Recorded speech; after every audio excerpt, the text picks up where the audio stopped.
इमरान खान ने election commission का फैसला इस्लामाबाद हाई कोर्ट में चैलेंज कर दिया। आज ही केस की समाअत करने इलेक्शन कमीशन का फैसला कलअदम करार देने की इस्तदा।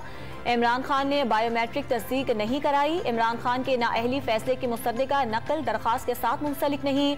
रजिस्ट्रार ऑफिस ने इमरान खान की दरखास्त पर एतराज़ात आयद कर दिए। बंद कमरों में फैसलों का दौर गुजर चुका, फैसले मेरिट पर करना होंगे। फवाद चौधरी की मीडिया से गुफ्तगू।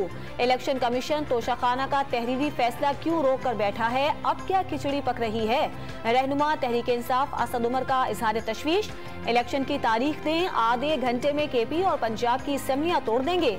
शेख रशीद का ऐलान। इमरान खान रेड लाइन है तो आईने पाकिस्तान भी 22 करोड़ अवाम की रेड लाइन है। इमरान खान ने ये रेड लाइन उबूर की, तशद्दुद के जरिए अपने हक में फैसले लेना चाहते हैं। एहसन इकबाल की प्रेस कॉन्फ्रेंस। पंजाब और खैबर पख्तूनख्वा के वज़ीर आला ने सूबाई असम्बलियां तहलील करने का इख्तियार इमरान खान को दे दिया। दोनों असम्बलियों के हंगामी इजलास आज होंगे। इमरान खान को नाअहल करार देने के फैसले पर इलेक्शन कमीशन के खिलाफ करारदादें पेश की जाएंगी। और T20 वर्ल्ड कप के हाई वोल्टेज टाकरे पर छाए बादल छटने लगे। मेलबर्न में रात भर बारिश के बाद मतला साफ हो गया। कल बारिश के इम्कानात 70% से कम होकर 20 से 30% रह गए। मैच के लिए 1 लाख से ज्यादा टिकट पहले ही फरोख्त। ग्रीन शर्ट्स ने भारतीय सुरमाओं को धूल चटाने की भरपूर तैयारी कर ली।